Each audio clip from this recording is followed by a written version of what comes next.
Hi friends, मी मनीषा रेसिपीमध्ये आपल्या सर्वांचं स्वागत करते. तर आज आपण बनवणार आहोत ढोकळा. एकदम स्पंजी आणि सॉफ्ट आणि मार्केटवाणी जाळीदार एकदम परफेक्ट असा ढोकळा आज आपण बनवणार आहोत. ढोकळा हा बनवायला खूपच सोपा आहे आणि खूपच अप्रतिम अशा चवीचा आहे. तुम्ही पाहू शकता, याचं स्ट्रक्चर पाहू शकता किती छान आलेलं आहे. याला अगदी मऊ आणि अगदी जाळीदार झालेला आहे.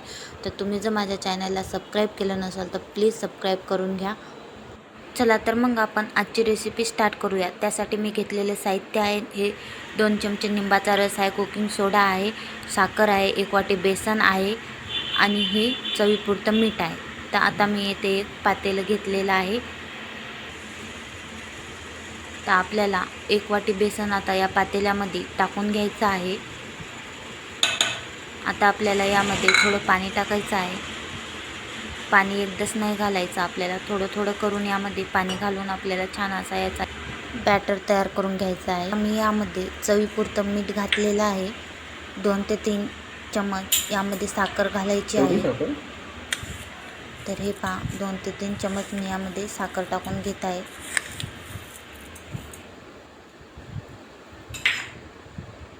आता आपल्याला यामध्ये लिंबाचा रस टाकून घ्यायचा आहे.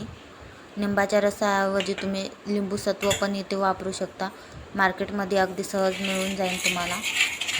आता आपल्याला याला छान असं फेटून घ्यायचं आहे. यामध्ये अगदी थोडं पाणी घातलं होतं मी. आता याला छान पुन्हा एकदा याच्यामध्ये पाणी टाकायचं आहे. आपल्याला पुन्हा याला पाणी टाकून छान असं फेटून घ्यायचं आहे. आता मी थोडं पाणी टाकते. थोडं थोडं करून आपल्याला छान याचं मिश्रण बनवून घ्यायचं आहे. ढोकळ्याला अगदी तयार करतो आपण तसं. तर हे पहा, आता याचं मिश्रण छान असं आपण करून घेऊया. तर आता मी यामध्ये थोडीशी हळद टाकते. हळद जास्त नाही घालायचं, नाही तर आपल्या ढोकळ्याचा रंगच बदलून जातो.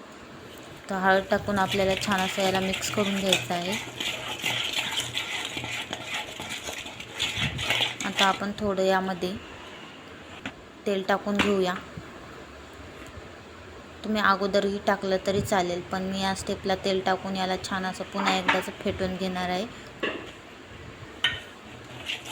तर हे पहा, पुन्हा छान असं आपल्याला याला फेटून घ्यायचं आहे. यात एक पण गाठ जमा नाही व्हायला पाहिजे.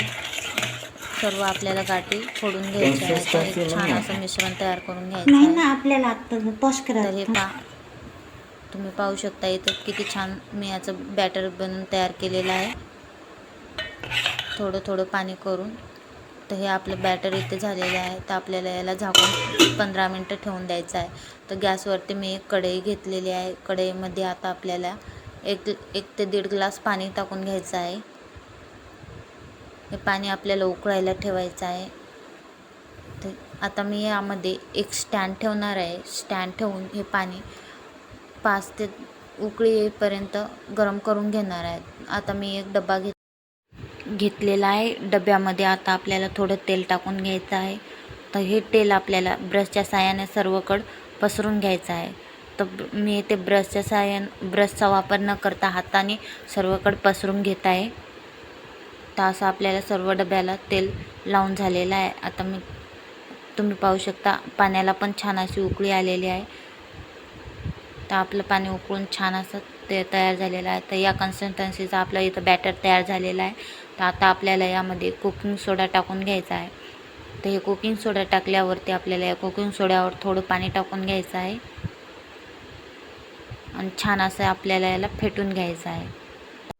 अगोदर आपण हे बॅटर 10 मिनटं मॅरिनेटसाठी ठेवल्यामुळे अगदीच छान आपलं बॅटर फुललं होतं आणि कुकिंग सोडा टाकल्याच्या बाद अगदी असं फुलून आलेलं आहे. याचा रंग तुम्ही पाहू शकता, कन्सिस्टन्सी पाहू शकता किती छान आलेली आहे.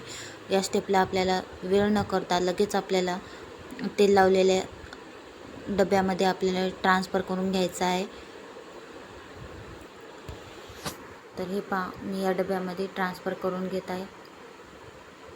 2 ते 3 वेळेस आपल्याला या डब्याला छान अशी थाप मारायची आहे आणि लगेचच आपल्याला ढोकळा हा वाफळायला ठेवायचा आहे.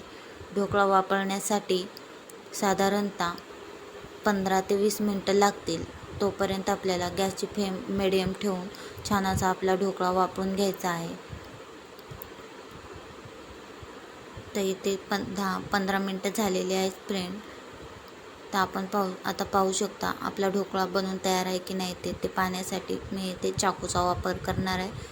तर आपल्याला चाकू आतमध्ये बुडून पाहायचा आहे. तर जर आपला चाकू क्लीन आला तर आपला ढोकळा बनवून रेडी आहे असं समजायचं. आपण ढोकळा बनवून रेडी आहे. आता हे ढोकळा काढून आपल्याला थंड करून घ्यायचा आहे. तर त्यासाठी मी इथे गॅसवरती एक कढई ठेवून घेतली आहे. कढईमध्ये आपल्याला थोडं तेल टाकून घ्यायचं आहे. तेल आपलं छान असं गरम झालं की यामध्ये राई टाकून घ्यायची आहे. राई आपली छान अशी चटकली की आपल्याला यामध्ये मिरची टाकून घ्यायची आहे.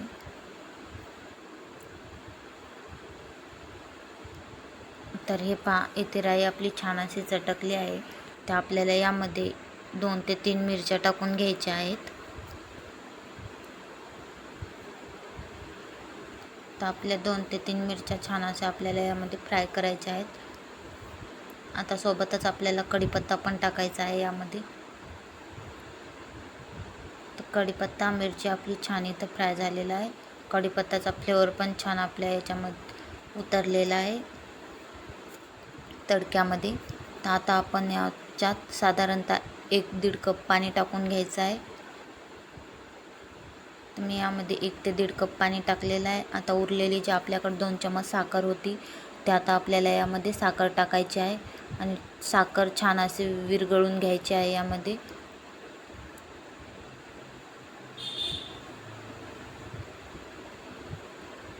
तर इथे आपली साखर विरघळली आहे. आता लिंबाचा जे रस होता तो थोडासा इथे मी टाकून घेत आहे. लिंबाच्या रसानं ढोकळ्याला स्वाद खूप छान येतो, चविष्ट लागते. इथं आपला ढोकळा थंड झालेला आहे. मी काढून घेत आहे बघा. तो खूप छान असा मऊ आणि स्पंजी आणि खूप छान जाळीदार झालेला आहे. तुम्ही पाहू शकता ढोकळ्याला स्ट्रक्चर किती छान आलेला आहे. तर इथे आपण ढोकळा कट करून घेणार आहोत. हवे त्या आकारामध्ये तुम्ही कट करू शकता. एकदम परफेक्ट असा ढोकळा आता आपण बनवून तयार केलेला आहे फ्रेंड्स. तुम्ही पाहू शकता. जर तुम्हाला माझी आजची रेसिपी आवडली असेल तर चॅनलला लाईक करा, शेअर करा आणि सबस्क्राईब करायला विसरू नका फ्रेंड. माझी नवीन रेसिपी पाहण्यासाठी बेल आयकॉनवरती क्लिक करा आणि माझ्या प्रत्येक व्हिडिओची नोटिफिकेशन तुमच्यापर्यंत पोहोचेल. माझ्या प्रत्येक रेसिपीचा तुम्हाला आनंद घेता येईल. तर इथे पाहू शकता. इथे आपण ढोकळा कट करून घेतलेला आहे. तर आपण ढोकळ्यासाठी आता जे तडका तयार केलेला होता ते आपण यामध्ये टाकून घेणार आहोत.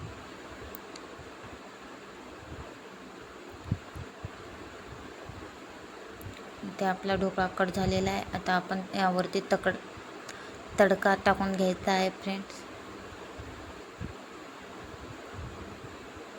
सर्व बाजूने आपल्याला तडका टाकून घ्यायचा आहे.